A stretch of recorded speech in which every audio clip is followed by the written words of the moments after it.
ধ্যাত, তুই একটা অপদার্থ, তোকে দিয়ে কিচ্ছু হবে না, তোর পিছনে শুধু শুধুই সময় নষ্ট। হ্যাঁ, এমন কথা জীবনে আপনি আমি সবাই শুনেছি। জীবন মানেই এসব কথা শুনতে হবে। কেন জানেন? ব্যর্থতার গল্প কেউ শুনবে না। সফল হয়ে দেখেন, আপনার গল্প শুনতে হাজার মিডিয়া আসবে, পাড়া প্রতিবেশী মুখিয়ে থাকবে, আপনাকে নিয়ে গর্ব করবে, কিন্তু একজন ব্যর্থ মানুষের কথা কেউ শোনে না, তার নীরব কষ্টটা কেউ বুঝে না। তাই যে কাজটা করতে হবে তা হলো, নিজেকে কখনো ব্যর্থ ভাববেন না। মনে রাখবেন, আগাছাও কিন্তু বেড়ে ওঠে কোনো না কোনোভাবে, মরা গাছটাও যত্ন পেলে আবার ফুল দিতে শুরু করে। তাহলে আপনি তো মানুষ, আপনি কেন পারবেন না? একটা কাজে ব্যর্থ হয়েছেন, একটা চাকরি পাচ্ছেন না, সরকারি চাকরি পাচ্ছেন না বলে নিজেকে কেন অযোগ্য ভাবছেন? ব্যবসা করতে গিয়েছেন, লস খেয়েছেন, তাতে ভেঙে পড়েছেন? জীবন কি এত সহজ? নিজের পছন্দের মানুষটাকে জীবনে পেলেন না, তাই বলে মুষ্টে পড়েছেন, ডিসিশন নিয়েছেন আত্মহত্যা করবেন। কেন ভাই? জীবনের মূল্য কি এতটা কম?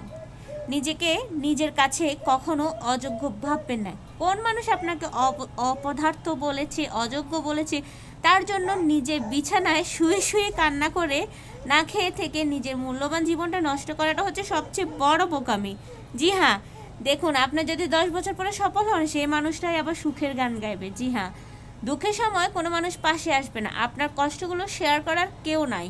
একটা কথা মনে রাখবেন, নিজের মনে দুঃখ কষ্ট হয়তো বন্ধু বান্ধব, আত্মীয় স্বজন, পাড়া প্রতিবেশীর কাছে বলতেই পারেন, কিন্তু কষ্টটা এতে সাময়িক কমলেও ঠিক সময়ে তারা তীরটা কিন্তু আপনার দিকে ছুড়বে। তাই নিজেকে নিজে কখনো অপদার্থ ভাববেন না। একটা কাজ পারেন না, অন্য কাজ পারবেন, ওই কাজটা হয়তো আপনার জন্য ছিল না, এটা ভেবে জীবনে সামনের দিকে আগানোটাই হচ্ছে আসল কথা। একটা জিনিস আমরা ভুলে যাই, নষ্ট ঘড়িটাও কিন্তু দিনে দুবার সময় দেয়। খেয়াল করেছেন কখনো? জি হ্যাঁ, নষ্ট ঘড়িটা, যে ঘড়িটা আপনি ফেলে রেখেছেন, যে ঘড়িটা এখন আর ব্যবহার হয় না, সেই ঘড়িটাও কিন্তু ঠিক দুবার করে ঠিক সময়টাই দেয়। আর আপনি মানুষ হয়ে ভাবছেন একটা কাজ করতে পারেন না, আপনি ব্যর্থ? প্রিয় মানুষকে হারিয়ে ফেলেছেন, আপনার জীবন শেষ? পড়াশোনায় ফার্স্ট হতে পারেননি, ফার্স্ট ক্লাস পাননি, আপনি খারাপ স্টুডেন্ট? সরকারি চাকরি পাননি বলে জীবন ব্যর্থ? কেন? জীবন তো এত ছোট না। নিজের জীবনকে কখনো এতটা ছোট ভাববেন না, নিজেকে কখনো অপদার্থ ভাববেন না। এই কাজটা হয়নি তো অন্য কাজটা হবে। হ্যাঁ, কারো হয়তো 1 বছরে হয়, কারো 10 বছর লাগে, সময়টা শুধু এতটুকুই। তাই ধৈর্য ধরে কাজ করে যান।